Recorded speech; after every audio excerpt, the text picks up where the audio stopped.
On this week's episode, Josh and Gerald preview what we are looking forward to at Comic-Con, 40 years of Gundam, and how will Nintendo's new sorry, and how will Nintendo's new Lite console work out? All this and more as we reach our next stop, the PCC Multiverse. Was that good? Don't I redo that? Yes. Actually, instead of Josh and Gerald, how about we preview what we're looking for? On this week's episode, we preview what we are looking forward to at Comic-Con, 40 years of Gundam, and how will Nintendo's new Lite console work out? All this and more as we reach our next stop, the PCC Multiverse. I think I'm going to have to pay you for that. I'm going to have to check. Let's write this check out. There you go. Please just make it out to Josh. I'll wait till we can actually cash it. And then there you go. Bang. Free throw, basketball. And we're back with another episode of the PCC Multiverse. My name is Gerald Glassford from Pop Culture Cosmos and Game Source. We truly appreciate everyone out there listening to all of our great shows. But it wouldn't be a PCC Multiverse without my good friend. He is our Lite console for Pop Culture Cosmos. You got to check out everything going on today at popculturecosmos.com, Pop Culture Cosmos on Facebook, YouTube, Instagram, and so much more, plus also Humanica Media as well. It is my good friend. It is Josh Peterson. Nintendo's back with another console on the way to consumers. Yes, I saw that. And what this confirms is something that we've been talking about for a long time, is the fact that the Game Boy or Nintendo 3DS it's gone. No more. Goodbye. Goodbye indeed. But it is going to be a great episode we've got for you today. We're going to talk a little bit more about the Nintendo Lite console, what it does do, what it doesn't do compared to the Switch, its big brother, and so much more when it concerns that. Also, as well, we're going to preview Comic-Con with what we're looking forward to as far as some of the different seminars, the different halls, the different conferences that they have, the different type of presentations that are going to be there. What pop culture entities are we looking forward to presenting their stuff going on at Comic-Con? We're going to talk about that here in a minute as well. Plus, also we've got some great guests coming onto the show in a little bit. It is Mitch Weber and Kathleen Boutwell. You know them as Kitty and Mick.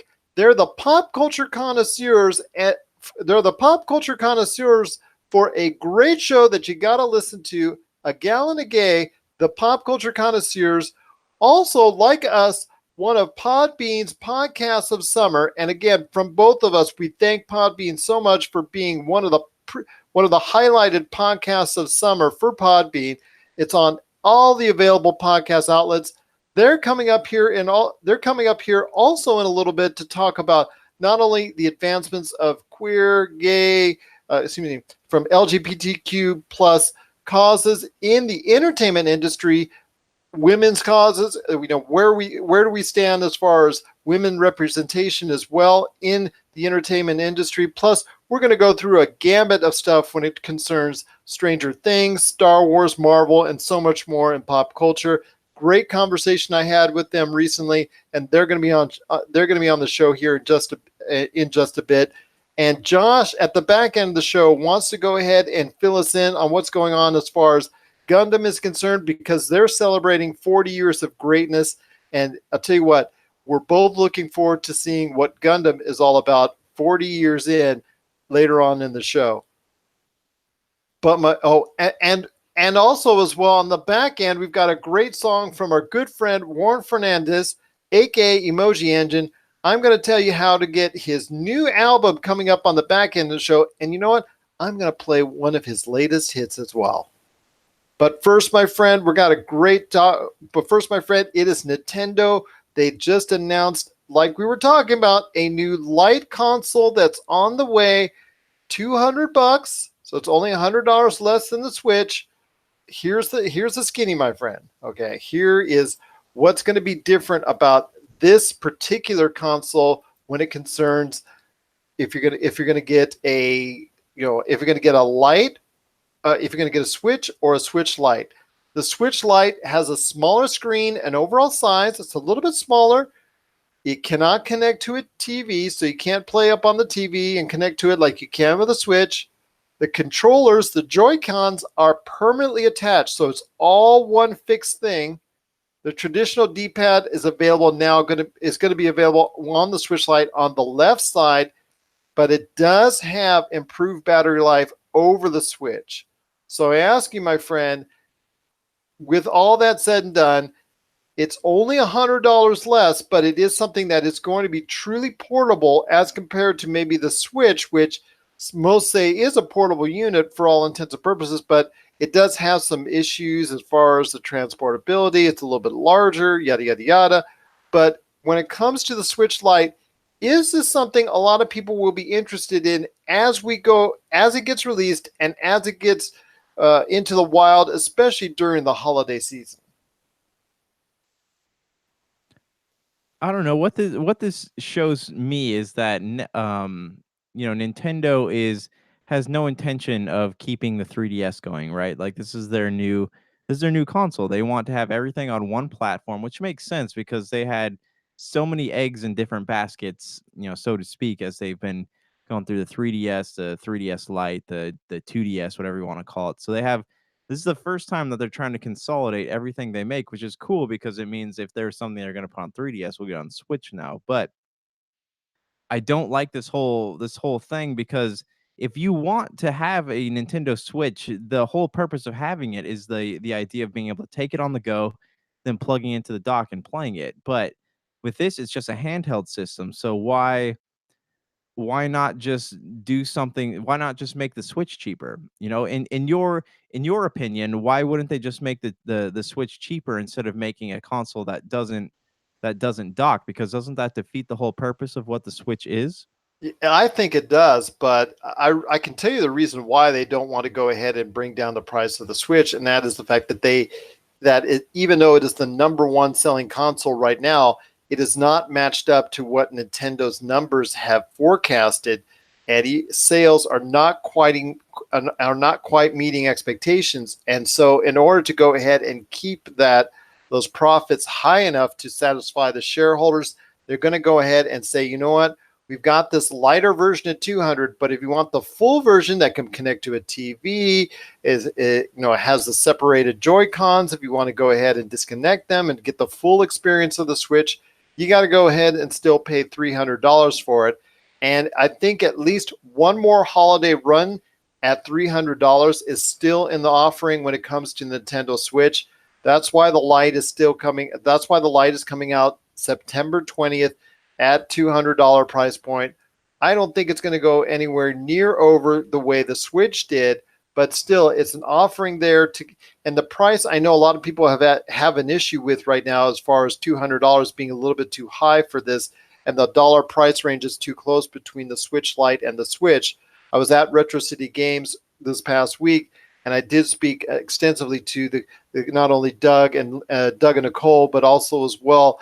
I spoke to customers there as well that said, you know what, there's the feedback on it that said basically that they're not truly thrilled with the price point range and what you get for when it comes to the Nintendo Switch Lite. Yeah. So I mean, what is from a consumer perspective, what is the harm in paying an extra $100 and being able to dock it or have the two-player accessibility of games like Overcooked or Mario Kart or something? I think that's what they want you to do. They don't really want you to buy the Lite because that's where they price pointed it at. They say if you want something that is truly portable 100%, then go ahead, take the Lite. But we really want to target the $300 price point range, because I can tell you for a fact that as these consoles get older in their life cycle, the more profitable they become if they stay at or near the original price point range. So as the longer it stays at $299 for the Nintendo Switch, the more profitable it becomes, and that could be a big win for a nice holiday season for Nintendo to help recoup some of the maybe short expectations that they've had over the course of the last 12 to 18 months where the sales for the Nintendo Switch have been strong, but not quite enough to what Nintendo was hoping for. Yeah, and that also doesn't make sense to me because why would Nintendo waste money on an endeavor like this just to get people to buy the main Switch? I mean, if there wasn't even an option, then people would buy the main Switch anyways. Does that make sense? That does, and that still doesn't answer the question as far as is Nintendo going to bring out something that's more powerful to help support some of these ports that have been coming over that just really that the Nintendo Switch and now the Nintendo Switch Lite are not going to be able to handle. Right, because the Nintendo Switch Lite is also a system with less power than the regular Nintendo Switch. So these big games, like think of how much trouble a game like Skyrim has running on Nintendo Switch right now. Think about what would happen if you tried to play that on the Switch Lite. You'd be glitching everywhere. And I was telling you when I played it, I was only able to finish maybe 3 out of 10 side quests because there's so many glitches. You would never get anything done on the Nintendo Switch Lite. Absolutely. And so that to me is kind of concerning, but to a general consumer standpoint, remember that's the almighty win right there.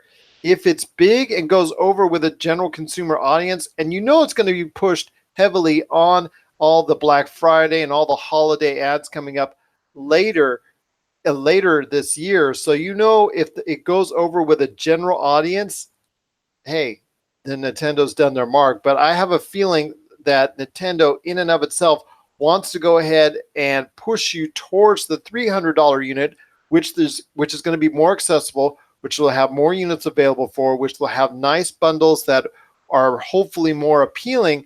But yes, if you do need that entry level experience, they're going to have that for you with the Nintendo Switch Lite. But it's still at price to $200. I can't really recommend it to anybody and say, you know what?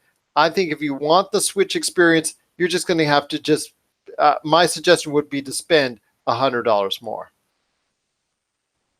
Yeah, well, I mean, because think about it this way too, that like when you go buy a television or you go buy a Blu-ray player or something, like to me, the max price that I would pay for a better version of what I'm looking at is $100. So why would I not just pay the extra $100 for a good Switch? Like if there's a price difference of 150 or 200, then we'd be in a whole other ballpark of things to talk about. But as far as the $100 price point goes, it seems like a waste of time for Nintendo, and it would be a waste of money for consumers.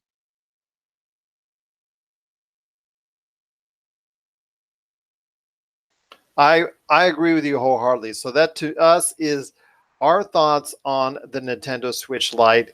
If you have any questions or you have opinions on the Nintendo Switch Lite, is it too expensive? Is it at the right price? Are you still motivated to buy or tell people that the Nintendo Switch itself, that $300 is a better value than what the Nintendo Switch Lite is offering because it doesn't have the full featured experience of Nintendo Switch? Or do you think the Nintendo Switch Lite is a good value at $200 and you think it is going to be something that's going to sell well over the holidays? We'd love to hear your thoughts. PopCultureCosmos at yahoo.com. Also, as well, Pop Culture Cosmos, Humanity Media, and Game Source on Facebook, Twitter, and Instagram as well. Well, my friend, Comic-Con, it's around the corner. I'm so excited to hear more great news coming from the event. I still wish we were there. But hopefully next year, maybe next year, we'll see. But still, my friend, San Diego Comic-Con is looking good with a lot of people going, a lot of great entities from the pop culture realm heading over there. A lot of, obviously DC, Marvel, Star Wars, Star Trek, the whole 9 yards.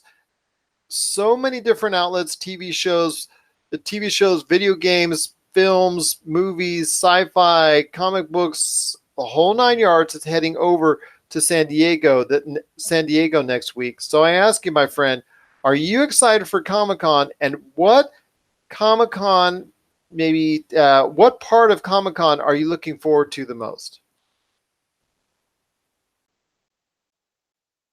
This might sound, I mean, okay, so two things really. I was thinking about this today. One, I'm looking forward to Kevin Smith premiering the trailer of the new Jay and Silent Bob movie. And then two, I'm interested in seeing what DC has up its sleeve in terms of things that they're going to be announcing. Don't really care about Marvel that much. I know rumors are they're going to be announcing, Doctor Strange 2, Black Panther 2, The Eternals, Guardians of the Galaxy 3. I know there's a couple others in there too, but Well, hopefully they will have release dates and a release schedule for at least the next foreseeable 2, 3, 4 years right. down the line of movies. Yeah. That's what I'm looking forward to the most. Did you get a chance to see what Star Wars is offering as far as not only all the panels that they're doing there, and boy, they're doing a ton of panels relating to everything within the Star Wars universe, but did you get a chance to see the Sith troopers that have been released and publicized in advance of Star Wars' presence at Comic-Con with the Sith troopers in a just a total dark blood red type deal? I saw some headlines about that today. Haven't really gotten a chance to dig into it, but these are new, never before seen troopers, like, right? They're talking about like Sith, so it makes you. I'm hoping that doesn't get into spoiler territory about what's coming up in the new movie, but like Sith makes you wonder. Like they haven't really referenced the Sith in the newer Star Wars movies, at least not often. So makes you wonder what's going on behind the curtain there a little bit. Exactly, but still it reminds me a lot when it comes to the Sith troopers of, well, I guess the Crimson Guard would probably be to me the best because it has that type of deep red type color when you look at them. And it's something that I don't know how they relates to what we're going to be seeing in episode 9, The Rise of Skywalker, or how it's going to deal with the First Order and all that. But it looks like something that is going to be very scary when it comes to what the Star Wars universe is all about for the Resistance. It's going to be very scary for them because those Sith troopers probably mean some big time business. I'd love for them to go ahead in episode 9, maybe deal with a backstory for John Boyega's character about how he got recruited or how he got forced into the First Order and how they used to go ahead and do that, because they've only talked about it in a roundabout way. So I'd like to at least spend 5 minutes maybe on a flashback dealing with that. Just 5 minutes. That's all we need. But maybe those Sith troopers would have something to do with that, or maybe they're just going to go ahead and commissioned by the dark side to go ahead and seek out the Resistance and try to go ahead and finish off Rey and everybody else that's associated with the Resistance there. So I'm hoping for some good things, and I'm hoping for a great presence when it comes to this. I'm hoping for a great presence when it comes to the Sith troopers, and they're not just there for 2 minutes and just there to sell toys for the next 20 years. Just, okay, they were in this episode 9 for 2 minutes. Of course, we're going to go ahead and honor them by having them be available in Kenner sets for the next 10 to 15 years. Well, I mean, that is typical Disney stuff, right? They'll put things in movies just to sell toys or T-shirts or whatever. Well, that's Star Wars stuff. Star Wars taught them how to do that. Right. But ever since Disney took over Star Wars, like have you been reading the things coming out today about the guy who came in? Hold on. I got sent this thing today. Tony Gilroy, right? Tony Gilroy just came out this week and said that Star Wars Rogue One was a mess before he got there. And if you read a lot of the interviews with Garrett Edwards, it's because Disney ripped out a bunch of stuff that he put in there because they didn't like how dark the movie was. You can't really they have a certain tone they're going for marketing purposes. So you can't really, I don't know, I have a hard time trusting things that they say. But yeah, no, it would make sense to me that they would do something like that. I just wish that they wouldn't. And that's Disney for you. That's Disney. I know a lot of people have concerns over what Disney does and when it oversees all these different type of entities and pop culture properties. But unfortunately, that's what you're going to get when you got Disney now owning. Unfortunately, that's what you're going to get with Disney now owning a great percentage of the entertainment world. But I am excited about a lot of great things coming to Comic-Con. I mean, there's going to be more news. There's going to be more news talked about when it concerns the new Picard series for Star Trek, CBS All Access, Terminator Dark Fate. We're going to see if that's worth our time. I know we're going to see a lot of trailers. Like you said, hopefully a lot of behind the scenes footage will actually sneak out to the public. I'm sorry to say that when it concerns Kevin Smith, but also some other great stuff as well. Will we see some stuff from Bill and Ted? You never know. I know also as well there's going to be the actual gameplay footage, which should have been, for all intended purposes, shown at E3, but gameplay gameplay footage that Square Enix is actually going to debut at Comic-Con of Marvel's Avengers. So that I'm excited for. And pretty much every major pop culture property. We're going to talk about DC and all their stuff that's going on, whether it's shows on the CW or their shows that they've got for the DC streaming service, or what they're planning to do in relation to the HBO streaming service, HBO Warner streaming service type deal that they're all coming together on. That I guess that recently announced that they've also got the Friends package as well. So I want to hear more about DC and what they're looking forward to, especially when it comes to the Joker. Maybe they'll have more footage of that. Birds of Prey even. So I'm looking forward to a lot of great stuff. Jumanji's coming out. I want to hear more. If they have a panel going, I believe they have a panel, or at least some information will be coming out for that. So a lot of great things coming out for a lot of great things to say about, there's a lot of great things coming up at Comic-Con. We're really excited for it. If you want to go ahead and keep track of what's going on at Comic-Con, stay in touch with our Pop Culture Cosmos Facebook page. We're going to be feeding the news left and right as they happen, as they're talked about, as it happens on the floor of the San Diego Comic-Con. We're going to get it straight from the panels. If we can show off videos, or if we can show off just news articles updating you on what's going on with all the pertinent news information from these various panels, we're going to go ahead and bring it to you on our social media, especially our Pop Culture Cosmos Facebook page. And I know you said Polygon didn't have kind things to say about it. There is some mostly good word about it, although and Mick from Gal Nagay, he actually got to see it because he works with a local news station and all that. He got a chance to preview it and kind of like gave the hint that he liked it. So, Yeah, it just makes me wonder though, like Polygon. Is it a repeat? Is it a repeat of what we just Polygon saw? says redundant, but I mean the whole big thing about this is, it's a very diverse cast, and Polygon is really pro diversity. So if they didn't like it, so I'm just wondering, like, how good is it actually? I still think it's going to make a ton of cash. I still think it's, of course. even if it is redundant, and I have, you pretty much tell it's going to be how can they really deviate this from the story too much? Exactly. And they're just showing it to a new audience. If we take our kids there, yeah, we'll see it again. But they're really just showing it to a new audience so they can get involved in. It's basically the Jungle Book and Beauty and the Beast. Like those movies did not shockingly, but they did really well because just adults taking kids to see things that they liked when they were kids. Exactly. So I'll just start preface this. And before we head to the break and talk to the great people behind, and talk to Kitty. Oh, no worries. And talk to Kitty and Mick with a Gallon of Gay. They're the pop culture connoisseurs. Before we head to break and talk to them right after, we'll go ahead and just let you know and get a sneak peek on what's going on as far as the advance word when it comes to the Lion King. I know you said you talked about when it comes to Polygon having some mixed opinions on it. Like I said, I spoke to Mick. He gave me a hint exactly what he thought about it, and I've heard some pretty good word about it, but not great.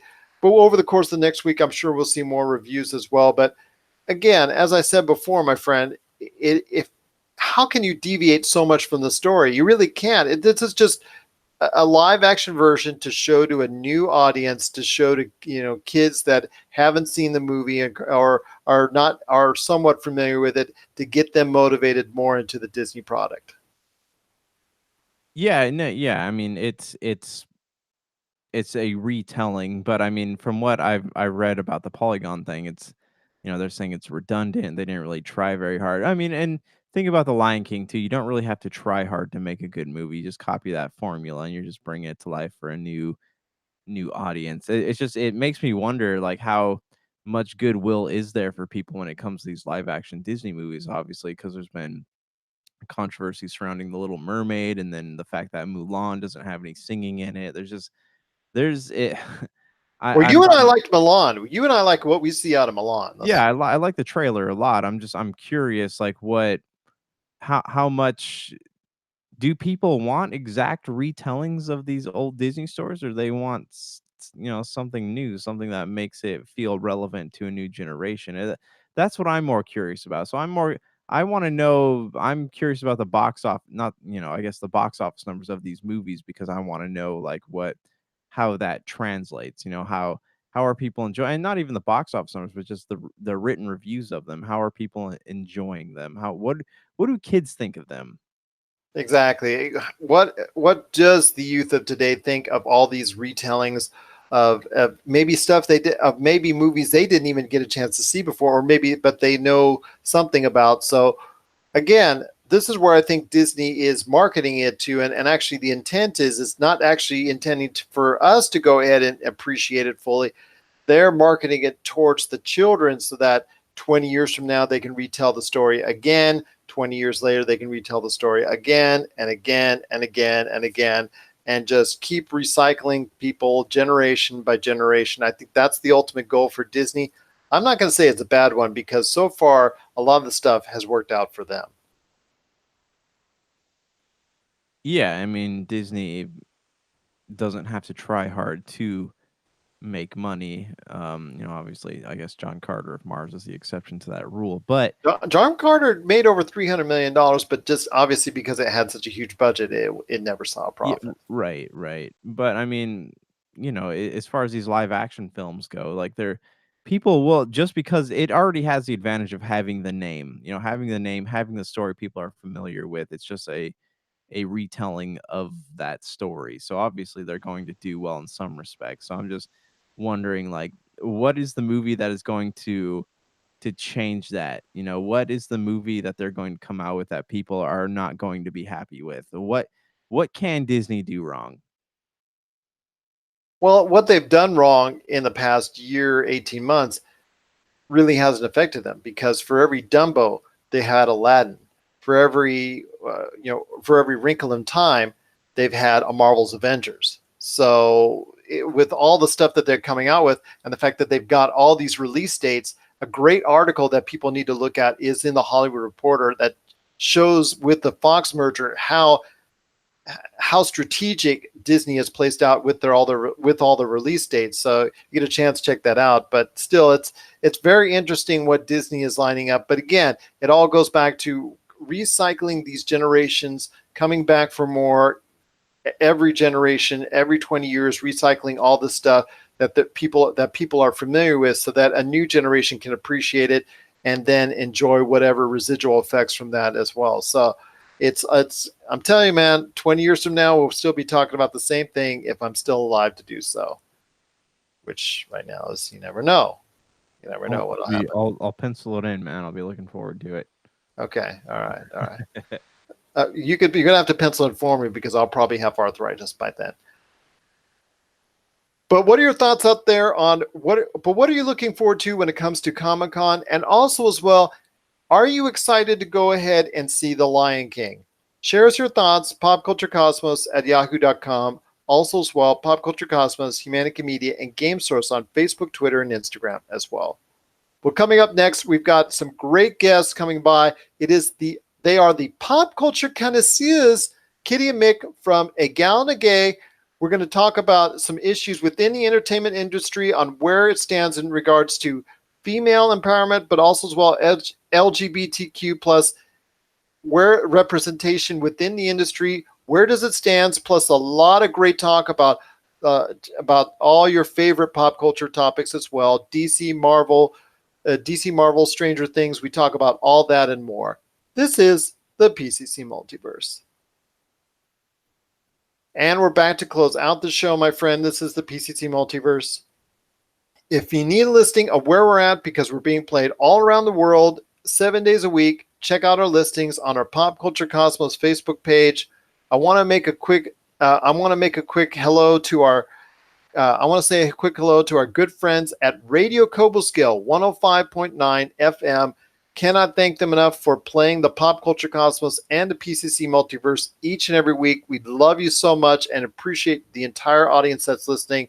Plus also as well, we're on so many different formats when it comes to podcasts. So if you miss an episode on the radio, you can always check us out on our Pop Culture Cosmos channels all over the place on podcasting, on podcast channels everywhere, on podcast outlets everywhere, including our friends at Podchaser. Want to give them a big hello, where we're still rated very high on all their great lists that are out there as far as pop culture, as far as talk, as far as anything that's out there, as far as all the great lists that they have out there. Check us out today on Podchaser or Podbean, as we're one of the highlighted podcasts of the summer there as well. So some great things going on. And Josh, before we talk some Gundam, I do want to say I did get word this week that the podcast radio network, as of now, is going to be down for the count. It is no longer in operations. Fortunately, some due to some health issues and things of that nature. Our good friend John Sweeney Jr., I just want to send out our best to him, and cannot thank him enough. It was him and the podcast radio network that got this whole thing started for the Pop Culture Cosmos. He believed in what we could do. We became the number 1 and number 2 shows for over a year on that network, and I cannot thank him enough for giving Pop Culture Cosmos an opportunity. Plus, Humanica Media, they were a top 5 show as well for several months on the podcast radio network. We cannot thank him enough for allowing us the opportunity to grace their airwaves. Yeah, it was a pleasure. Grateful to John for giving us the opportunity to do that. Sad to hear they're going off the air, but who knows what the future holds, man. If you're one of the people who caught us on the podcast radio network, thanks for following us all this time. Absolutely. And again, I'm my best to John Sweeney Jr. Cannot thank enough for everything he's done for us, and also the podcast radio network. Well, my friend, 40 years of Gundam, it's now upon us. So you are the master of celebration when it comes to anime, and I know there's a lot of good things to talk about. So what's going on with 40 years of Gundam and the celebration that's just about ready to begin? It's just a lot of announcements they made. They popped out a little trailer here. One talking about the Gundam live action movie, which we discussed last year, I think, right? When they're teaming up with Warner Brothers and Legendary Pictures to bring the Gundam live action film to life. I'm hopeful it won't look like Pacific Rim, in terms of storytelling, but who knows? It'd just be cool to see that translated to the big screen. And they announced the Mobile Suit Gundam Iron Blooded Orphans, which was, I don't know if you got a chance to catch that one. That's probably one of the better Gundam shows in the past 10 years, but they're doing a sequel to their second season of that. It's a spinoff, I guess, called Erder Hunt, and it's a hybrid of what was that Black Mirror show on Netflix where you got to pick, it's kind of interactive. Yep, the interactive one. That was one where you were an 80s game developer. Yes. And yeah, that was actually a weird episode.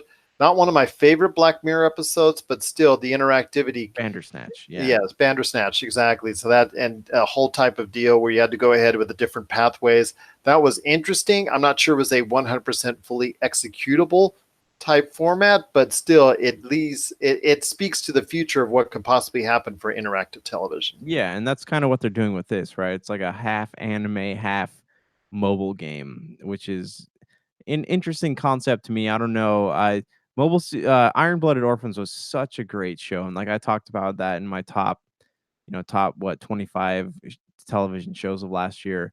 But it's such a great show, so